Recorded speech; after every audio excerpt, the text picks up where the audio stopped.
Dear students and अभिभावक आज प्रश्न होची 8 जन पुरुष बा 12 जन महिला गोटे काम को 12 दिन में करिपारंती 4 जन पुरुष और 12 जन महिला मिसी केते दिन करेंगे। प्रथमटी होची 8 जन पुरुष बा अछि अर्थात 8 जन पुरुषंकर काम सहित 12 जन महिलांकर काम समान।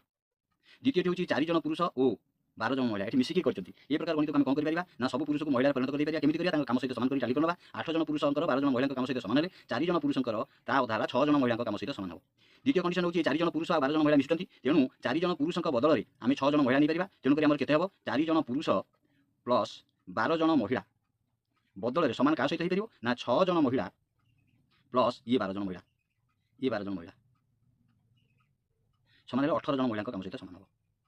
तेज आम केमी देखा ना 12 जन महिला कमटी को 12 दिन कर 12 जन महिला महिला कमटी को केते दिन कर ना 12 दिन कर 12 दिन कर जन महिला केते दिन कर ना 12 अधिक दिन निश्चित गुणन 12 एतिक दिन कर आम पाखे केते जन महिला टोटाल होती टोटाल होती 18 जन महिला तेणु 18 जन महिला केते दिन करेंगे ना 12 गुणन 12 विभक्त 18 18 करदे 6 काटने 6 30 6 काटने 2 ये 3 टा काटने होगा 3 चौ समान 8 दिन करेंगे। अर्थात आम 4 जन पुरुष और 12 जन महिला मिसिक कमटी को 8 दिन करेंगे। आंसर भल लगे शेयर एंड सब्सक्राइब करूँ। धन्यवाद।